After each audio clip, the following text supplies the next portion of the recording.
ఓం ఓం ఓం ఓం శ్రీ గురుభ్యో నమః.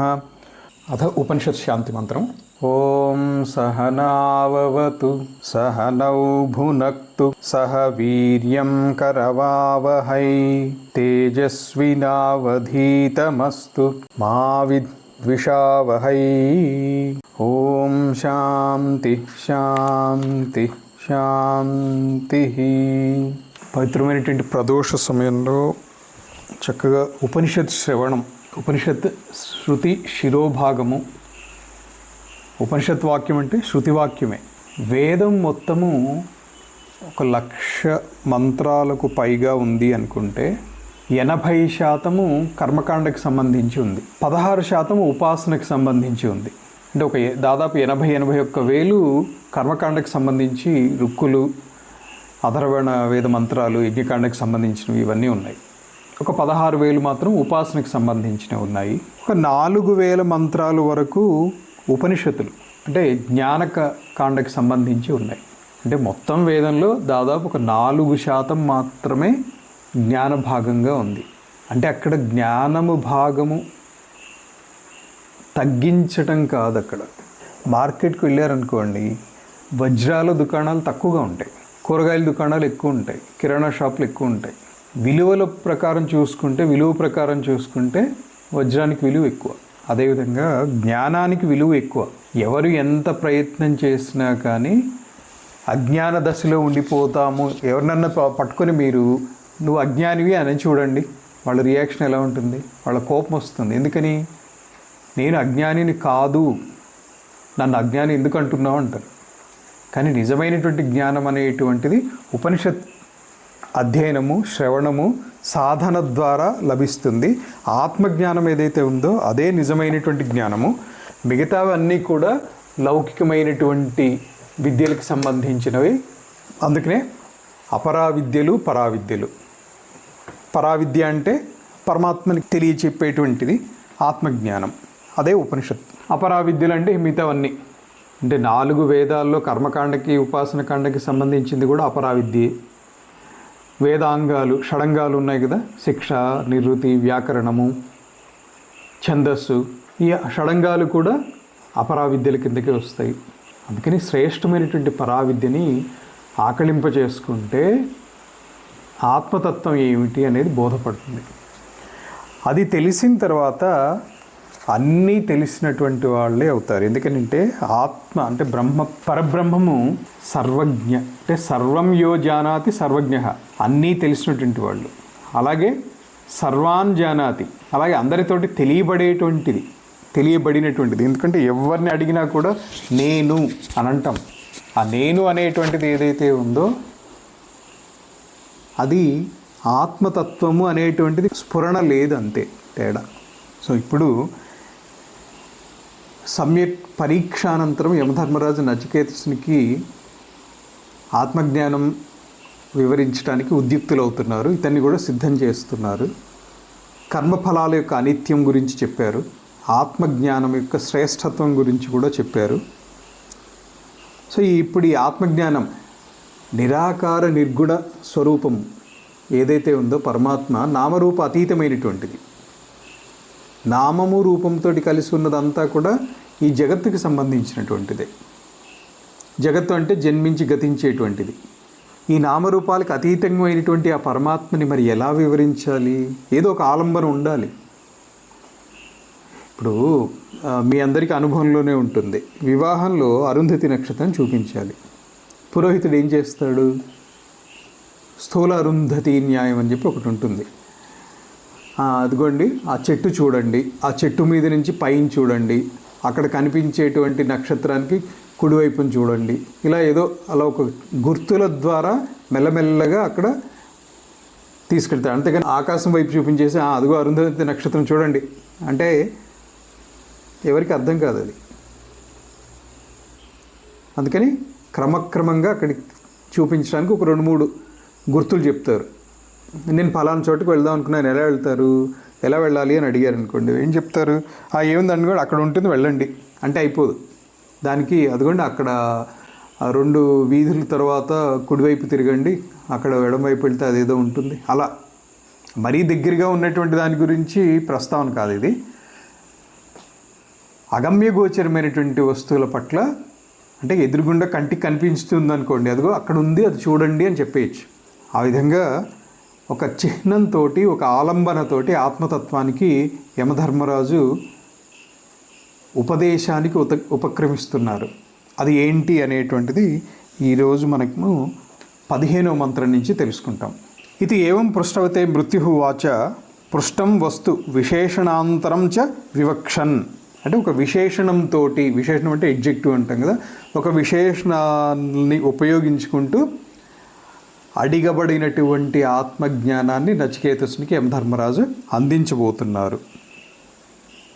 అదే ఏంటి అనేటువంటిది ఈ మంత్రాలు, ఉపనిషత్ మంత్రాలు వినటంతో మీకు ఆలంబన ఏంటి అనేటువంటిది తెలుస్తుంది. ఆలంబన అనంటే అది గమ్యము కాదు, గమ్యానికి చేర్చేటువంటి చిహ్నము. అది ఏమిటి ఆలంబన అనేటువంటిది 15వ మంత్రం నుంచి మనకు తెలుస్తుంది. ఇది ధర్మాధర్మాలకి, భూత భవిష్యత్ వర్తమాన కాలాలకి అన్నిటికీ అతీతమైనటువంటిది అని చెప్పి చెప్పుకున్నాం.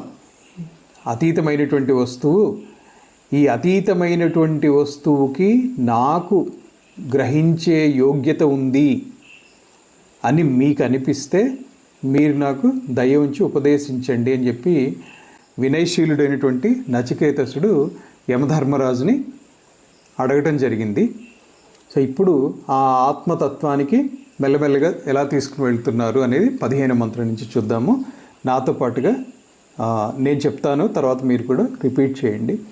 ఓం సర్వే వేదా యత్పదమామనంతి తపాంసి సర్వాణి చ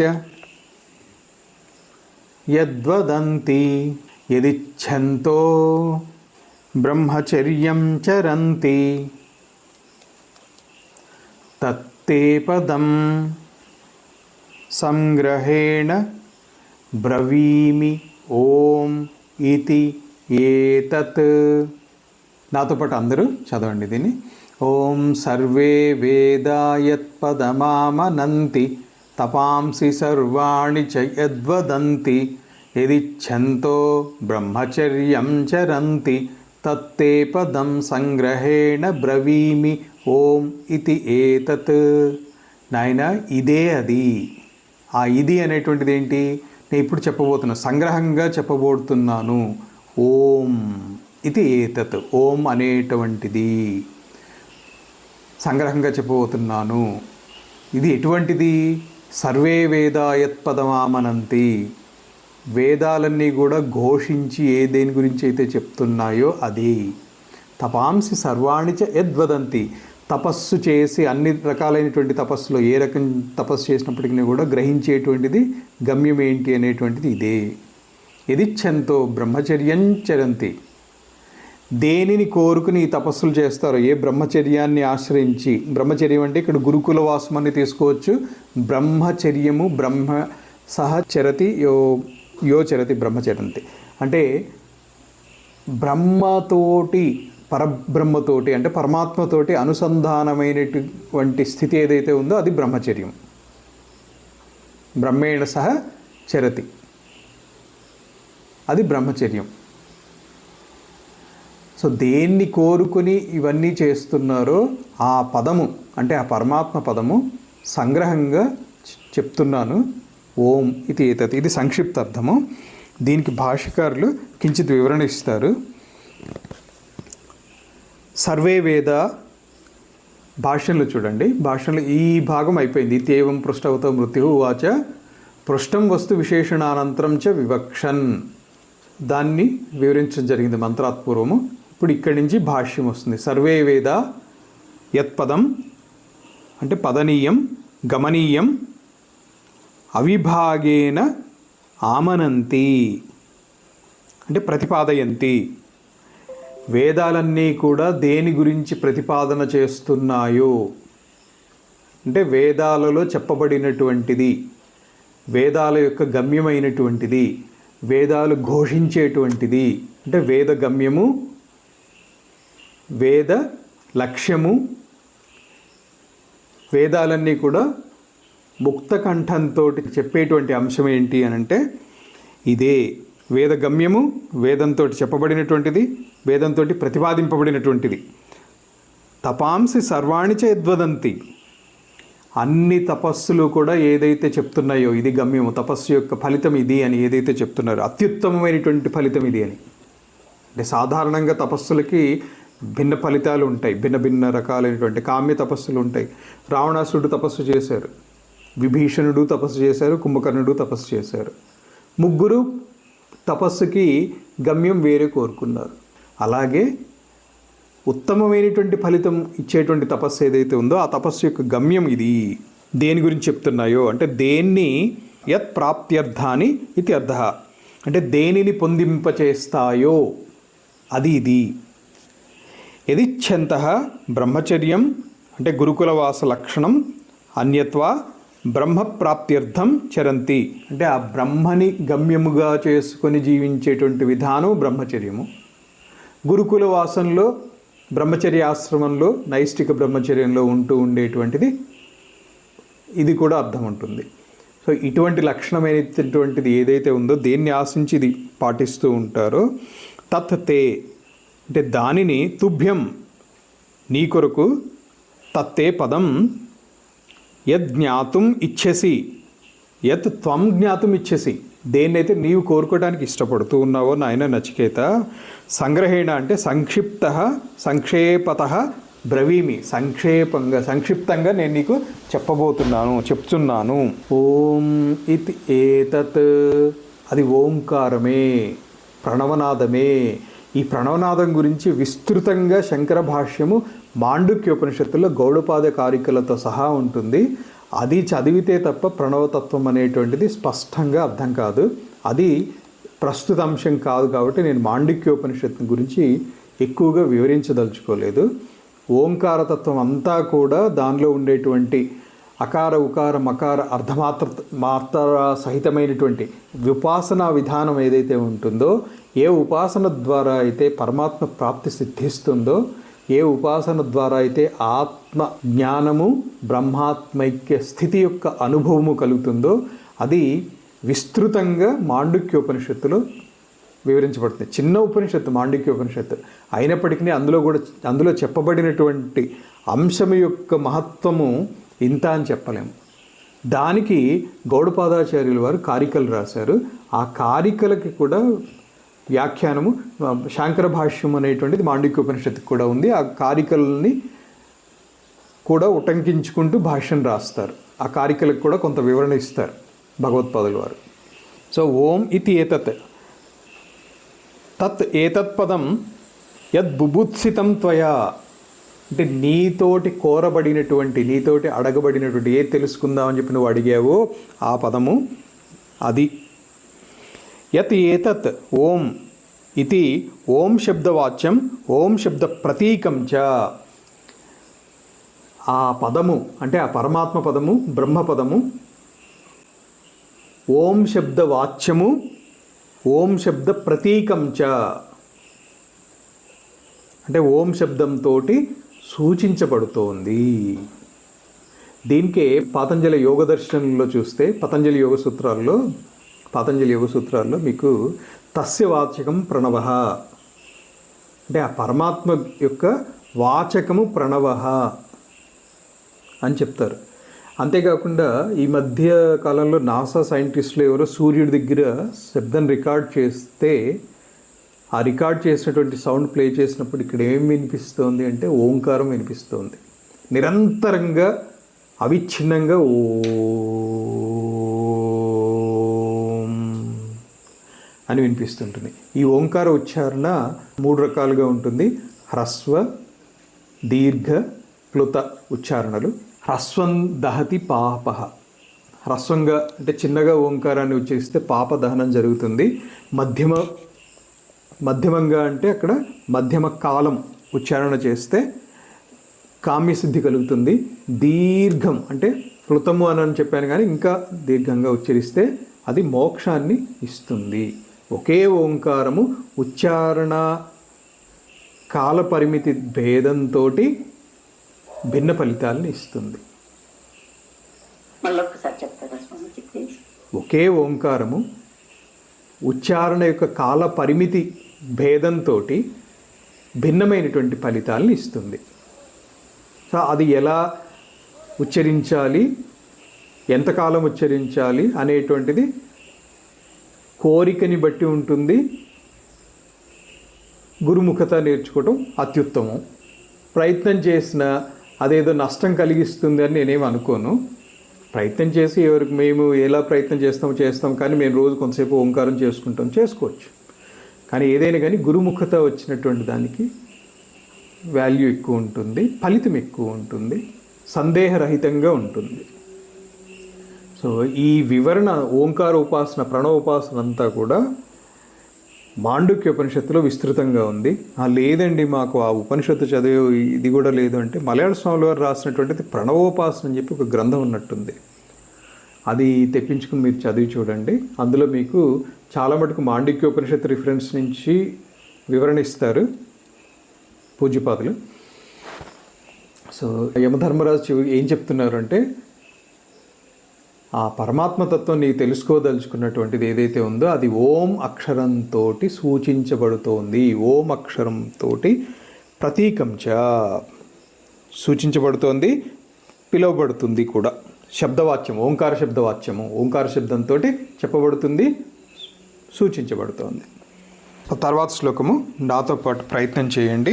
పదాంతరంతో నేను చదువుతాను, మీరు కూడా ఫాలో అవ్వండి. ఓం ఏతద్దేవాక్షరం బ్రహ్మ, ఓం ఏతద్దేవాక్షరం బ్రహ్మ, ఏతద్దేవాక్షరం పరం, ఏతద్దేవాక్షరం పరం, ఏతద్దేవాక్షరం జ్ఞాత్వా, ఏతద్దేవాక్షరం జ్ఞాత్వా, యో యదిచ్ఛతి తస్య తత్. యో యదిచ్ఛతి తస్య తత్. అందరం కలిసి చదువుదాం దీన్ని. ఓం ఏతద్దేవాక్షరం బ్రహ్మ, ఏతద్దేవాక్షరం పరం, ఏతద్దేవాక్షరం జ్ఞాత్వా యో యదిచ్ఛతి తస్య తత్. ఈ ఓంకారమే, ఈ అక్షరమే క్షరానతీతి ఇది అక్షరః. క్షరము కానటువంటిది అక్షరము. క్షరమవటము అని అంటే కృషించిపోవటము, నశించిపోవటము, అలాంటి వికారాలు ఏమీ లేనటువంటిది అక్షరం. అందుకనే మన సాంప్రదాయంలో షోడశ సంస్కారాలు ఉన్నాయి. సనాతన ధర్మంలో షోడశ సంస్కారాలు ఉన్నాయి. షోడశ సంస్కారాల్లో ఒకటి ఏంటంటే అక్షరాభ్యాసం. అంటే ఆ అక్షర పరబ్రహ్మాన్ని చేరుకోనాయనా అని చెప్పడం కోసం చెప్పేటువంటి చదువు అది. సరే, ఈ కాలంలో అక్షరాభ్యాసం తర్వాత ఇంగ్లీష్ మీడియంలో చదివిస్తారు, అది పక్కన పెట్టేద్దాం, అవన్నీ వేరే విషయాలు. కానీ ముఖ్యోద్దేశం ఏంటంటే ఆ అక్షర పరబ్రహ్మతత్వాన్ని తెలుసుకో అని చెప్పటమే మన సనాతన ధర్మ విధానం. ఈ అక్షరమే బ్రహ్మ, ఈ అక్షరమే పరము. అంటే దీన్ని ఇంకొకలాగా వివరించాలంటే ఈ అక్షరమే అపరబ్రహ్మము, ఈ అక్షరమే పరబ్రహ్మము. దీనిని తెలుసుకున్నటువంటి వాళ్ళు ఏదైతే కోరుకుంటారో అది సిద్ధిస్తుంది. సంక్షిప్తార్థం యో ఇదే యదిచ్ఛతి తస్య తత్. యో అంటే యహ యత్ ఇచ్ఛతి, దేనిని కోరుకుంటే తస్య తత్, అది ఆ విధంగా జరుగుతుంది. ఇదే ఉపనిషత్ మంత్రం చెప్తోంది. ఇది సంక్షిప్తార్థం. దీనికి శాంకర భాష్యం కూడా ఈ మంత్రానికి విస్తృతంగా లేదు, సంక్షిప్తంగానే ఉంది. ఈ ప్రణవ తత్వం లేదా ఈ ఓంకార తత్వము గురించి విస్తృతంగా భగవత్పాదుల వారు కఠోపనిషత్తులో ఇవ్వలేదు. ఎందుకంటే ఆత్మతత్వ వివరణ ఇస్తున్నారు, కానీ ఉపాసన విధానము ఇదంతా కూడా మాండుక్యోపనిషత్తులో చాలా విస్తృతంగా ఉంటుంది, కారికా సహితంగా. సో అది అప్పుడు చాలా విస్తృతంగా చెప్పుకుంటాము. సో ఆత్మజ్ఞానాన్ని వివరిస్తున్నారు యమధర్మరాజు నచికేతసుడికి. అందులో ప్రథమ సోపానం కింద దాన్ని ఓంకారంతో సూచిస్తారు. తస్య వాచకం ప్రణవ అన్నట్టుగా అది ప్రతీకం అపి, ప్రతీకంచ ఓంకార శబ్దవాచ్యము మరియు ఓం శబ్ద ప్రతీకం కూడా అని చెప్పారు. సో ఈ అక్షరమే పరబ్రహ్మము, ఈ అక్షరమే అపరబ్రహ్మము. ఈ అపరబ్రహ్మము అంటే ఉపాసనా మార్గంలో ఒక రూపాన్ని కల్పించుకొని మనం చేస్తాం. కృష్ణుడు, రాముడు, అమ్మవారు, లలితాదేవి, దుర్గాదేవి, సరస్వతి, లక్ష్మి ఏదో చేస్తాం ఉపాసన. ఇదంతా కూడా అపరబ్రహ్మమే. పరబ్రహ్మము నిరాకారము. నిన్న కూడా చెప్పుకున్నాం, నామరూపాత్మకమైనటువంటిది అంతా కూడా అదృశ్యమైపోయేటువంటిదే, ఆభాస మాత్రమే. సో అటువంటి అపరబ్రహ్మము కూడా ఈ అక్షరమే. సో ఇప్పుడు శాంకర భాష్యం చూద్దాం. ఏతద్హేవాక్షరం బ్రహ్మ అపరం, ఏతద్హేవాక్షరం పరం చ, అంటే అపరమైనటువంటి బ్రహ్మ మరియు పరబ్రహ్మ కూడా. తయోర్హి ప్రతీకం ఏతద్ అక్షరం, ఆ రెండింటినీ సూచించేటువంటిది ఓంకారమే. ఏతద్హేవాక్షరం జ్ఞాత్వా, అంటే ఈ అక్షరాన్ని తెలుసుకుని, జ్ఞాత్వా అంటే ఉపాస్య బ్రహ్మ ఇది, ఉపాస్య బ్రహ్మ ఇది. యహ యత్ ఇచ్చతి, పరము కానివ్వండి అపరం కానివ్వండి, కానీ దేన్ని కోరుకున్నా కూడా పరమం అపరం వా తస్య తద్భవతి, ఆ విధంగా అవుతారు, ఆ విధంగా సిద్ధిస్తుంది. ఏది కోరుకుంటే అది సిద్ధిస్తుంది అని చెప్పటం అనమాట. యో ఇది ఇచ్చతి తస్య తత్. పరంచేత్ జ్ఞాతవ్యం, అపరం చేత్ ప్రాప్తవ్యం. ఈ అపరబ్రహ్మ అనేటువంటిది పొందబడేటువంటిది, సిద్ధింపజేసుకునేటువంటిది, అంటే నీ సాధన ద్వారా సిద్ధించేటువంటిది అపరబ్రహ్మ. మరి పరబ్రహ్మ మరి ఎలా వస్తుంది? జ్ఞాతవ్యం అంటే జ్ఞానంతో తెలిసేటువంటిది, అది సిద్ధించేటువంటిది కాదు. అంటే నువ్వు అదే అయి ఉన్నావు, కొత్తగా పొందాల్సిందేం లేదు, నువ్వు సాక్షాత్ పరబ్రహ్మవే, పరమాత్మవే. అపరబ్రహ్మ అంటే సాధన ద్వారా వచ్చేది. సో ఇది 16వ మంత్రానికి శాంకర భాష్య వివరణ. 17వ మంత్రం యత ఏవం అతః, ఎందుకంటే అని చెప్పి ఇక్కడ వివరిస్తున్నారు 16 మంత్రంలో యమధర్మరాజు. ఓం ఏతదాలంబనం శ్రేష్టం,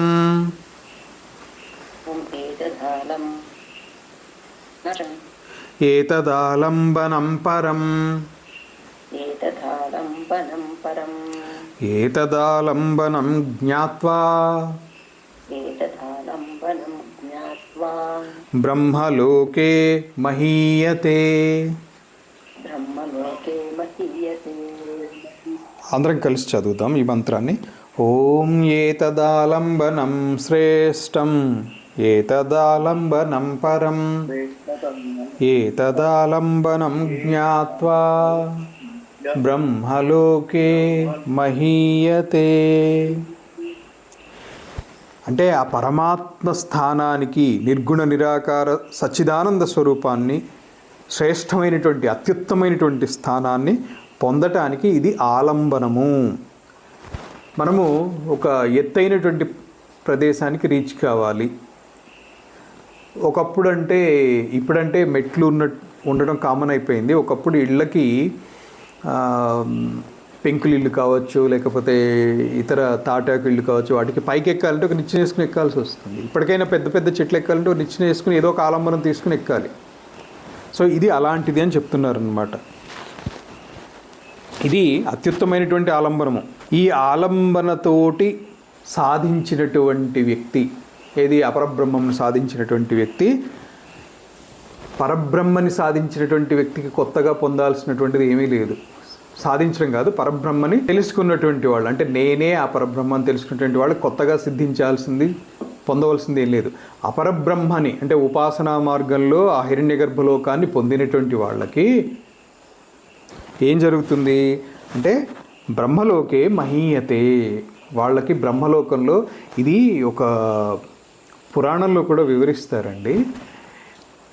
ఈ బ్రహ్మలోక ప్రాప్తి కోసం అపరబ్రహ్మ సాధన అంటే ఉపాసనా మార్గంలో సాధన చేసినటువంటి వాళ్ళు ఫస్ట్ యమలోకానికి వెళ్తారు. యమలోకంలో వీళ్ళకి యమధర్మరాజు భయంకరంగా కనపడ్డు. పాపులకి అదే యమధర్మరాజు భీకరాకారంతో కనిపిస్తాడు. యమలోకం కూడా దుర్గంధభరితంగా, దుష్ప్రాప్యమైనటువంటి, భరించలేనటువంటి విశేషాలతోటి ఉంటుంది. కానీ శ్రేష్టమైనటువంటి ఉపాసనా మార్గంలో బ్రహ్మలోక ప్రాప్తి పొందినటువంటి వాళ్ళకి అదే యమధర్మరాజు చాలా సుందరమైనటువంటి రూపంతో, ప్రేమతో ఉండే, ప్రేమపూరితమైనటువంటి వాక్కులతోటి కనిపిస్తారు. ఆయన యమధర్మరాజు సభకి వెళ్ళగానే యమధర్మరాజు లేచి వీళ్ళకి ఎదురొచ్చి ఈ ఉపాసకుడు ఇంత సాధన చేశారు అని చెప్పి ఆయన చుట్టూతో ఉండేటువంటి ఋషులు మహర్షులు అందరూ కూడా లేచి నమస్కారం చేస్తారట. ఈయన ఇప్పుడు ఇక్కడి నుంచి బ్రహ్మలోకం వెళ్తున్నారు అని చెప్పి అందరికీ పరిచయం చేస్తారట.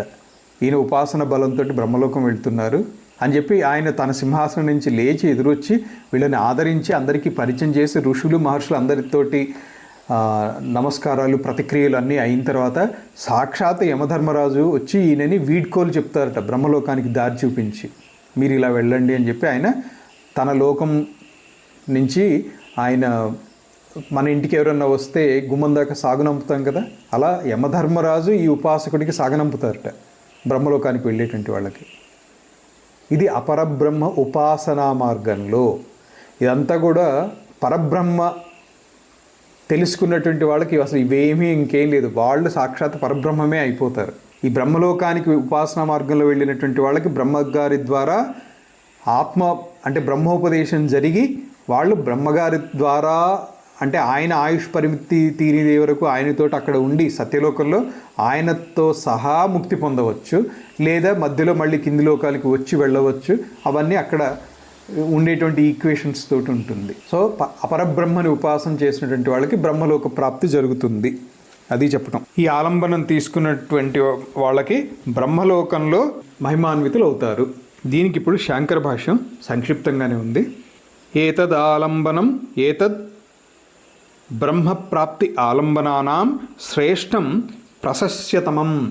ఈ ఓంకార ఉపాసన ఏదైతే ఉందో బ్రహ్మలోక ప్రాప్తికి ప్రశస్తమైనటువంటిది, శ్రేష్టమైనటువంటిది, ప్రశస్యతమైనటువంటిది. ప్రశస్య తరం కూడా కాదు, తరము తమము. తరం అంటే ఒక రెండు ఉన్నాయనుకోండి, రెండిట్లో దీనికంటే ఇది బెటరు అని చెప్పటం, లేదా ఒక గ్రూప్లో ఇది బెటర్ అని చెప్పటం.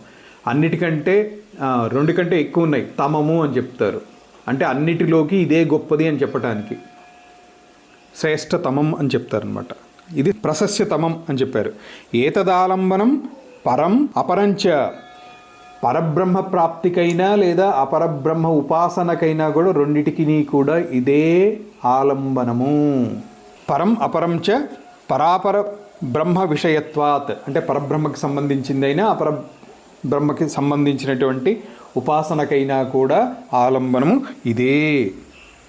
ఏతదాలంబనం జ్ఞాత్వా, అంటే ఈ ఆలంబనాన్ని అంటే ఈ ఓంకార ఉపాసనని జ్ఞాత్వా చక్కగా తెలుసుకున్నటువంటి వాళ్ళు బ్రహ్మలోకే మహీయతే పరస్మిన్ బ్రహ్మణి అపరస్మించ బ్రహ్మభూతః బ్రహ్మవత్ ఉపాస్యః భవతి ఇత్యర్థః. అదే కింది లోకాలకి కూడా ఉంటుంది, కానీ శంకర భాష్యంలో కొంచెం చిన్న వివరణ వస్తుంది. సాధకుడు బ్రహ్మలోకము అంటే పరబ్రహ్మమే స్థితహోతాహై. ఇక్కడ బ్రహ్మలోకాన్ని పొందటం అంటే పరబ్రహ్మలో స్థితుడవుతాడు. అదే అపరబ్రహ్మ అనుకోండి, అపరబ్రహ్మ అనంటే బ్రహ్మత్వాన్ని పొంది ఈ మామూలు హిరణ్యగర్భలోకంలో ఉంటారు. ఇది తేడా. సో పరబ్రహ్మని ఉపాసించినటువంటి వాళ్ళు పరబ్రహ్మలో స్థితులవుతారు, అంటే తను అదైపోతారు. అపరబ్రహ్మని ఉపాసించినటువంటి వాళ్ళు హిరణ్యగర్భలోకంలో అంటే బ్రహ్మలోకంలో, అంటే చతుర్ముఖ బ్రహ్మ అంటాం కదా సత్యలోకం, ఆ లోకంలో మహీయతే వాళ్ళు అపరబ్రహ్మ ఉపాసకులు. ఇది అర్థ. ఇక్కడ ఇంకొంచెం తర్వాత మంత్రానికి వెళ్ళే ముందు యమధర్మరాజు చెప్పినటువంటి దానికి భగవత్పాదుల వారు కించిత్ వివరణ ఇస్తున్నారు. అది శాంకర భాష్యం. అన్యత్ర ధర్మాత్ ఇతి ఇత్యాదిన పృష్టస్య ఆత్మనః అశేష విశేష రహితస్య ఆలంబనత్వేన ప్రతీకత్వేన చ ఓంకారః నిర్దిష్టః. అపరస్య చ బ్రహ్మణః మంద మధ్యమ ప్రతిపత్రీన్ ప్రతి అథ ఇదానీం తస్య ఓంకార ఆలంబనస్య ఆత్మనః సాక్షాత్ స్వరూప నిర్దిధారయిషయా ఇదం ఉచ్యతే. అంటే తర్వాత చెప్పబోయేదానికి ఇది చిన్న ఉపోద్ఘాతము. అన్యత్ర ధర్మాత్ అన్యత్రా ధర్మాత్ 14వ మంత్రం నుంచి అంటే ధర్మాధర్మాలకి విలక్షణమైనటువంటిది, త్రికాలాతీతమైనటువంటిది, ఇటువంటి విశేషణాలతోటి మనం చెప్పుకోవడానికి విశేషణాలు ఇవన్నీ. ఈ విశేషాలతో కూడుకున్నటువంటి ఏదైతే పరబ్రహ్మతత్వం అడగబడిందో దానికి ఆలంబనగా ప్రతీకోపాసన అంటే ఓంకార ఉపాసన నిర్దేశించబడింది.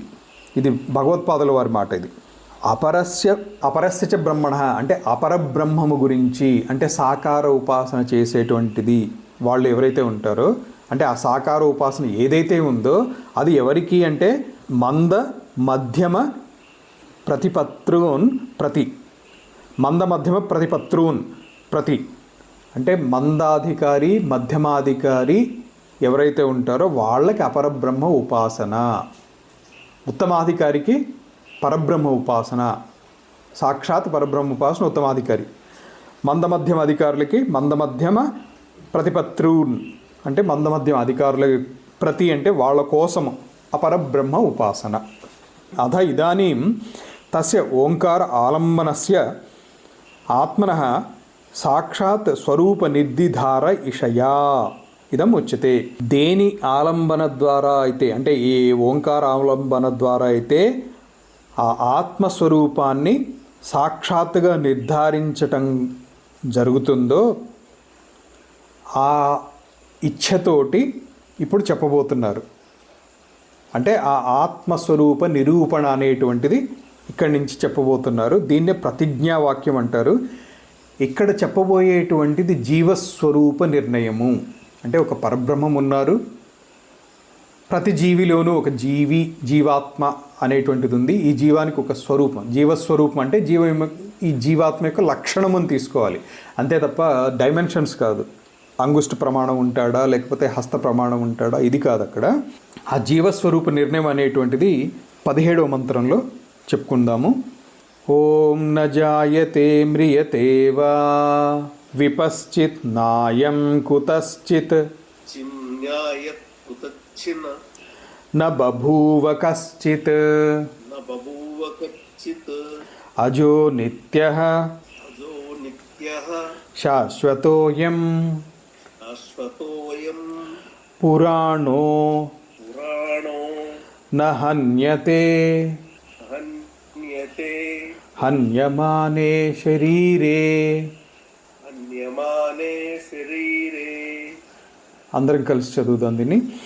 ఓం న జాయతే మ్రియతే వా విపశ్చిన్నాయం కుతశ్చిన్ న బభూవ కశ్చిత్ అజో నిత్య శాశ్వతోయం పురాణో న హన్యతే హన్యమానే శరీరే. పదచ్ఛేదము దీనికి. న జాయతే మ్రియతే వా విపశ్చిత్ న అయం కుతశ్చిత్ న బభూవ కశ్చిత్ అజః నిత్యః శాశ్వతః అయం పురాణః న హన్యతే హన్యమానే శరీరే. ఇంచుమించు ఇదే అర్థంతో భగవద్గీతలో కూడా వస్తుంది. కఠోపనిషత్తు మంత్రాలు చాలా భగవద్గీతలో వస్తాయి. సో ఇది కూడా సమానార్థంతో భగవద్గీతలో కూడా ఉంది. న జాయతే మ్రియతే వా విపశ్చిత్ ఇలాంటి భగవద్గీత శ్లోకం కూడా ఒకటి ఉంది. దీని సంక్షిప్త అర్థం ఏంటంటే ఈ జీవస్వరూపము న జాయతే మ్రియతేవా అంటే జన్మించేటువంటిది కాదు, మరణించేటువంటిది కాదు. విపశ్చిత్ న అయం ఎటువంటి కారణము దీనికి ఉండదు. నా అయం కుతశ్చిత్ న బభూవ ఏ కారణంతో ఉత్పన్నము కావటం లేదు, లేదా ఇంకో అన్య కారణం అనేటువంటిది దీనికి లేదు. దీనికి ఒక కారణం అనేటువంటిది ఉండదు, కారణం అనేటువంటిది లేదు. ఇది అంటే స్వతసిద్ధమైనటువంటిది. అజహ అజహ అంటే జన్మ లేనటువంటి వాడు. బ్రహ్మం గురించి చెప్పేటప్పుడు అజహ అని చెప్తారు. పరబ్రహ్మతత్వం కూడా అదే అజహ అని చెప్తారు. ఇది పరబ్రహ్మతత్వం. ఇది అజహ నిత్యః శాశ్వతః అయం పురాణః న హన్యతే హన్యమానే శరీరే. శరీరము చనిపోయింది కానీ జీవి కాదు, జీవాత్మ కాదు. అంటే అందరము అనుకుంటున్నాం ఈ దేహమే నేను చనిపోయాను అంటారు. నేను చనిపోతున్నాను, నాకు చావు భయం పట్టుకుంది. నీకు అసలు పుట్టుక లేదు, చావు లేదు, నీకు చావు భయం ఎక్కడదయ్యా? నీవు అజుడవు అంటే నీవు అసలు పుట్టలేదు, అంటే పుట్టుక లేనివాడివి. అంటే ఏంటి? నిత్యస్వరూపుడవు నీవు నిత్యుడవు, శాశ్వతుడవు. అలాంటి నీకు మరణ భయం ఏంటి? ఇది విచారించాలి. ఆ విచారణకి ఆలంబనగానే జీవ స్వరూప నిర్ణయం అనేటువంటిది యమధర్మరాజు ముందుగా నచికేతసుడికి చెప్తున్నారు. నాయన, నీవు ఏదైతే అడిగావో ఆ ప్రశ్నకి సమాధానం ఏమడిగాము? ఏయం ప్రేతే విచికిత్సా మనుష్యే అస్థిత్యేకే నాయమస్థితి చేకే అని చెప్పి నువ్వు అడిగావు కదా. ఉందా లేదా, మరణానంతరం ఏదో ఎక్కడో ఉంటుందంటారు, ఎక్కడ లేదంటారు కొంతమంది, ఏంటిది అని అడిగావు కదా. నీకు పుట్టుక లేదు, నా జాయతే, నీవు పుట్టటము లేదు, నా మ్రియతే, మరణము లేదు. పుట్టుక మరణం లేని జీవాత్మకి శరీరం వదిలిన తర్వాత అక్కడ పోయిందా, ఇక్కడే ఉందా, అసలు ఎక్కడికి ఉండదా, పోవటం అంటూ ఉండదా అని అడిగావు చూడు. దానికి సమాధానం చెప్తున్నాను విను.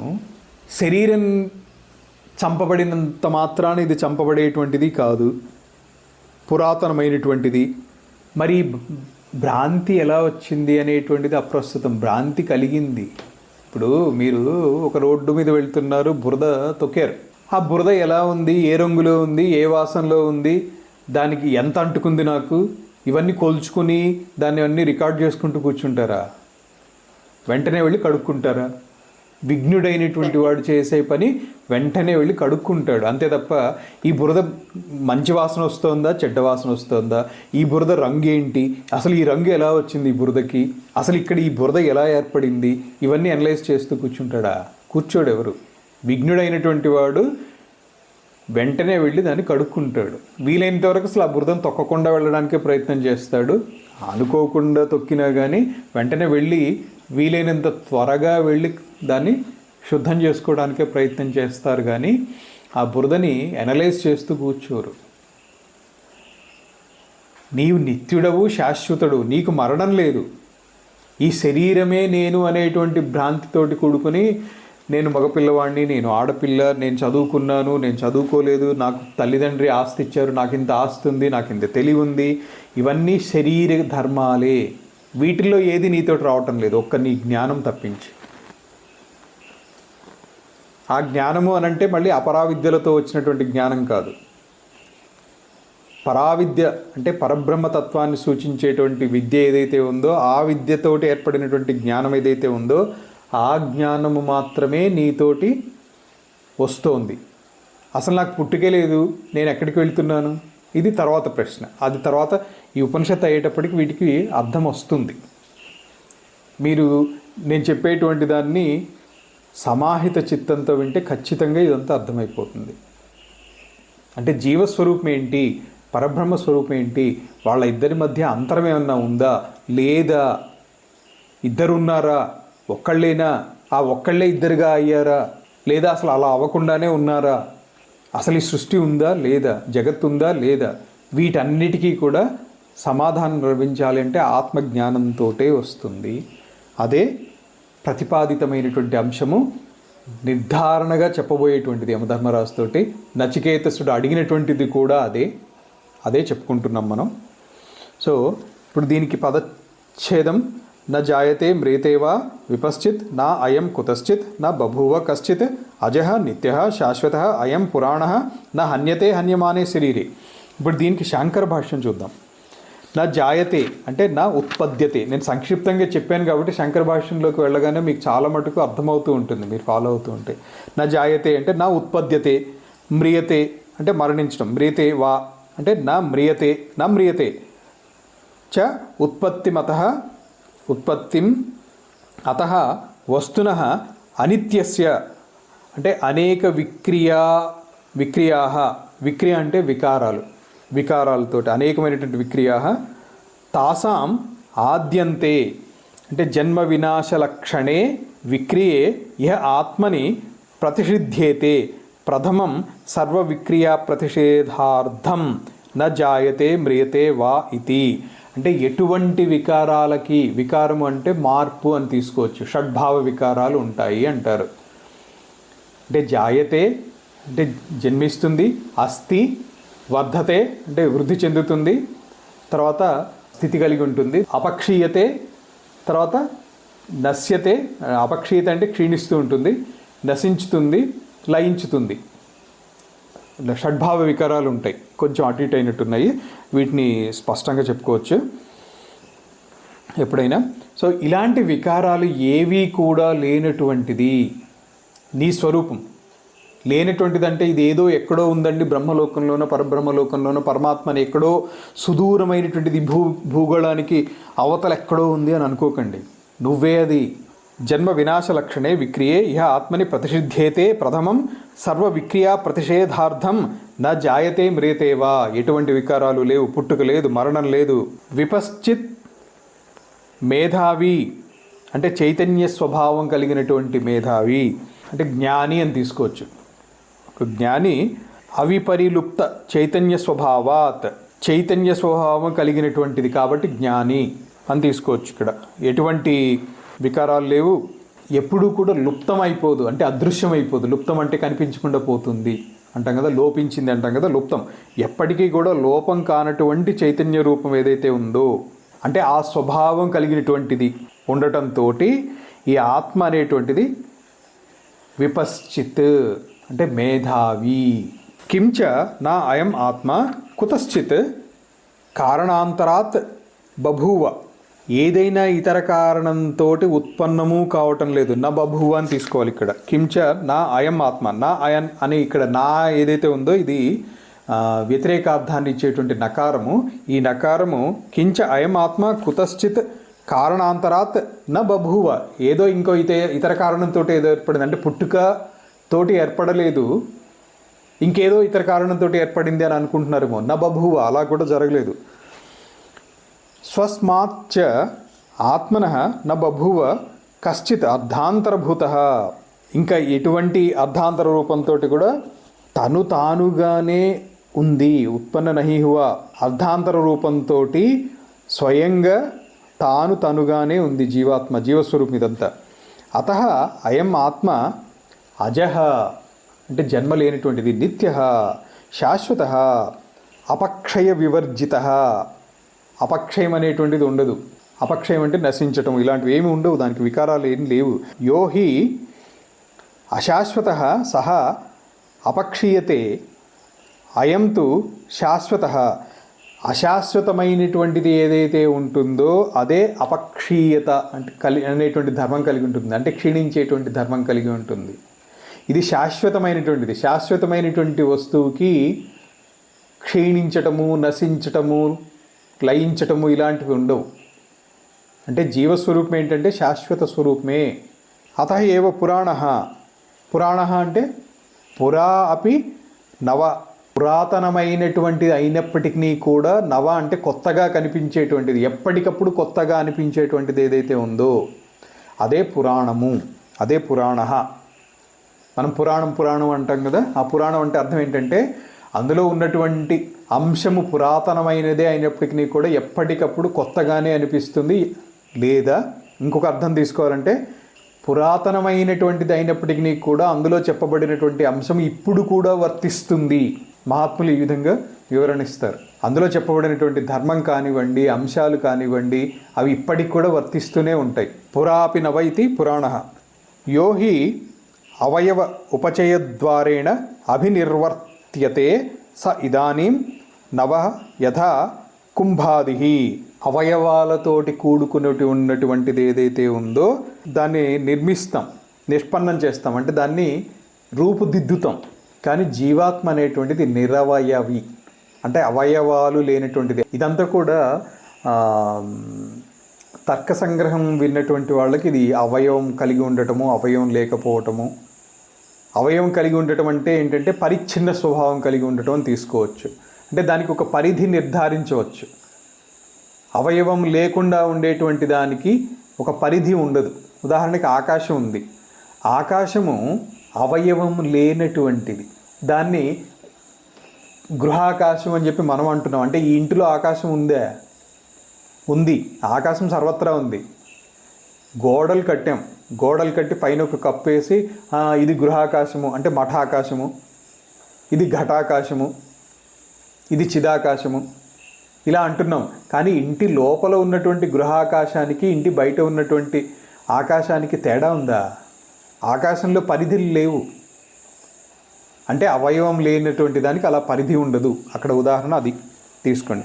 అదేవిధంగా వాయువుకి కూడా అదే ఒక కుండ చేసామనుకోండి, కుండ అనేటువంటి దానికి ఒక అవయవాలు ఉన్నాయి. అంటే దానికి ఒక పరిధి ఉంది, దానికి ఇంత స్థలం ఆక్యుపై చేస్తుంది, ఇంత హైట్ ఉంది, ఇంత వెడల్పు ఉంది, ఇవన్నీ చెప్పచ్చు.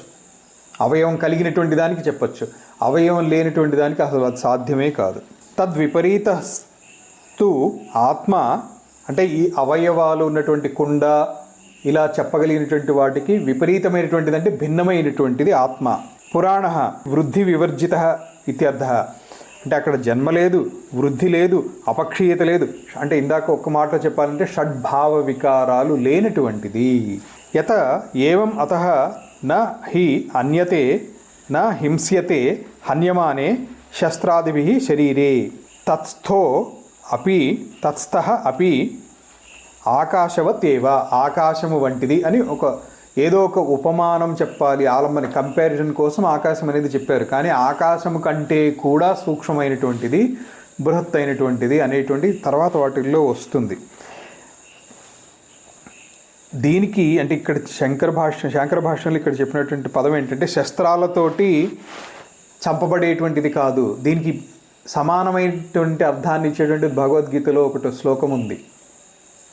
నైనం ఛిందంతి శస్త్రాణి నైనం దహతి పావకః నచైనం క్లేదయంత్యాపో న శోషయతి మారుతః అచ్ఛేద్యో అయమదాహ్యో అక్లేద్యో శోషయేవచ. ఇలా 2 చోట్ల వస్తుంది భగవద్గీతలో. అచ్ఛేద్యం అంటే ఛేదనం చేయటానికి, అంటే కట్ చేయటానికి, ఖండించడానికి సాధ్యం కాదు. శస్త్రాలతోటి ఛేదించడానికి కాదు, అగ్నితోటి దహించడానికి కాదు, నీటితోటి ముంచేసేటువంటిది కాదు. అందుకనే ఇది హన్యమానే అంటే ఒక శస్త్రాలతోటో ఇతర ఏదైనా వాటితోటి దీన్ని హింసించడానికి, అంటే హననక్రియ అంటే దీన్ని ఏదో నశింపజేస్తున్నాము, ఖండిస్తున్నాము అనుకోవటానికి అదంతా భ్రమే తప్ప అవన్నీ సాధ్యము కాదు. రేపు చెప్పబోయేటువంటి శ్లోకము ఇది కూడా భగవద్గీతలో వస్తుంది. హంతాచేన్మన్యతే హంతుం హతశ్చేన్మన్యతే హతం ఉభౌ తౌ న విజానీతో నాయం హంతి న హన్యతే. దీనికి సంక్షిప్త వివరణ, పదచ్ఛేదము ఇవన్నీ కూడా రేపు చెప్పుకుందాము.